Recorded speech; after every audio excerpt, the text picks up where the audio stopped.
aí, meu nome é Simone Leitão, eu sou pianista. Esse aqui é o meu canal, onde eu toco e converso com vocês também sobre história da música, sobre vida de músico. Hoje nós vamos falar sobre como a ópera começou. É isso, vinheta.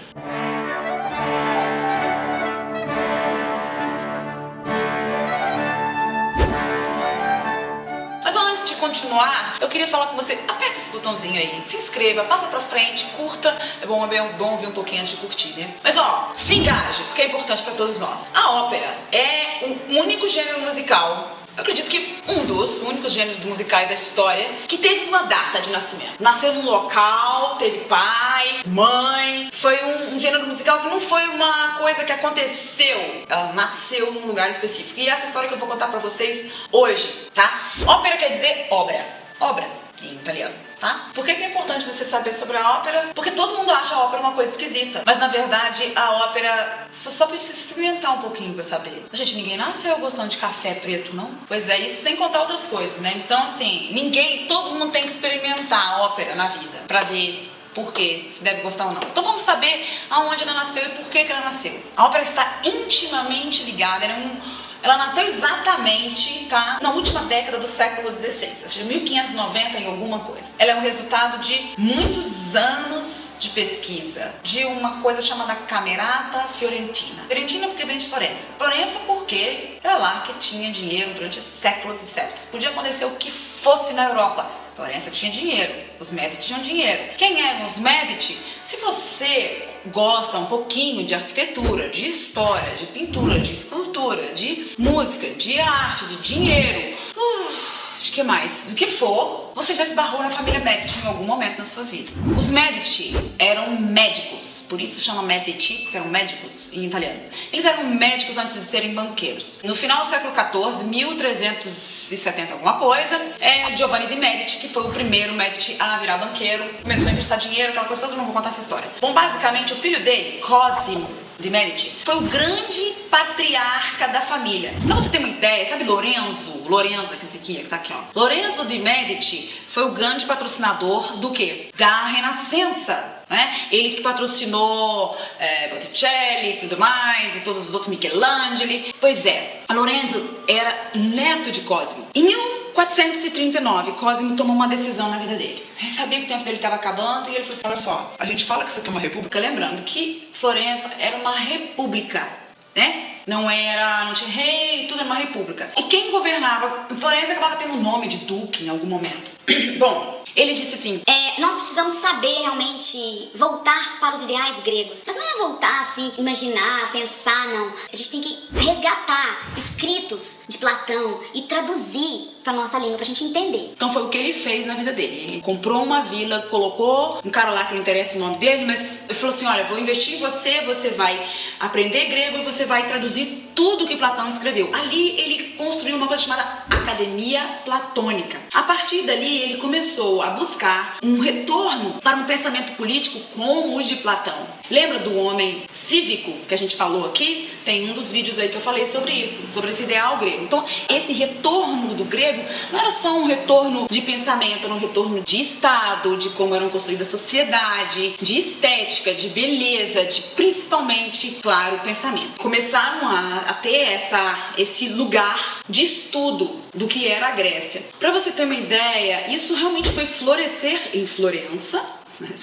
Foi lá no final da década de 80 do século XV. Porque a Renascença já foi resultado disso. Vocês acham que um dia a pessoa começa a desenhar Davi, Michelangelo desenhou Davi daquele jeito à toa? Não! Ali você tinha toda uma academia em Florença que resgatava tudo que era grego, os ideais, a força, a estética e tudo mais que eu já falei aqui. Pronto. A partir daí, Florença virou esse espaço de estudo da Grécia. Ele queria fazer de Florença a nova Atenas, a Atenas dos tempos modernos. Pronto, estamos no auge da Renascença, tudo acontecendo, não tô aqui para falar da Renascença, mas bom, terminando o século XVI, imagina, 160 anos depois essa história toda aí de Cosimo. Nós temos então a Camerata Fiorentina. A Camerata Fiorentina é um conjunto de músicos, pintores, artistas, filósofos e até políticos, financiados pela família Bardi. Aí uma outra família Medici também estava lá, mandando ainda cheio de dinheiro. Mas a família Bardi fez esse lugar chamado Camerata Fiorentina. Ali, você tinha entre eles Cláudio Monteverdi e Jacopo Peri. Jacopo Peri começou a falar assim, mas peraí, como é que os gregos faziam teatro? A ideia da Camerata Fiorentina era fazer pesquisas sobre música e drama na Grécia. Mas como é que eles faziam teatro? Não, eles cantavam, eles não falavam. E aí ele criou uma coisa chamada recitativo, ou seja, recitativo.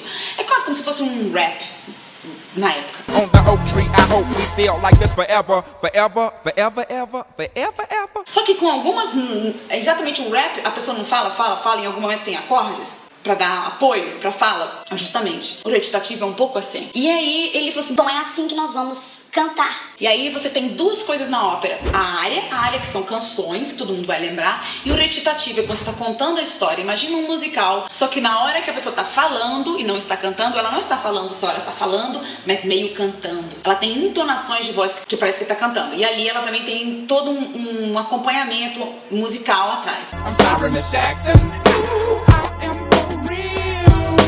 Never meant to make your daughter cry. Aí esse estilo foi primeiro chamado de melodrama. Melo, do grego, som, melodia vem disso, e drama é a história. Então eles chegaram à conclusão de que o storytelling na Grécia era contado desta forma. E nada melhor do que fazer um storytelling sempre contando histórias mitológicas gregas. Até mesmo porque todos os governantes, sejam eles duques, reis ou qualquer monarca que fosse, gostaria de estar sempre com a imagem deles ligada a algum mito grego, né? Porque isso trazia sabedoria, agregava muito valor à imagem, né? Aí nós temos agora um outro aspecto pra gente contar a história de como essa ópera aconteceu pro mundo. A vida dos reis, dos monarcas, das pessoas importantes, ela era muito celebrada. Quando um rei nascia, aconteciam eventos e mais eventos, entendeu? E tinha um entretenimento pro povo inteiro, para as pessoas, isso mostrava poder pro povo. Quando um rei ou um duque, alguém, um monarca, alguém casasse também, você não tinha que fazer só uma festa, não era uma festinha não, era uma super festa com dias e dias de entretenimento para todo mundo. Esse entretenimento sempre tinha que trazer alguma novidade, porque senão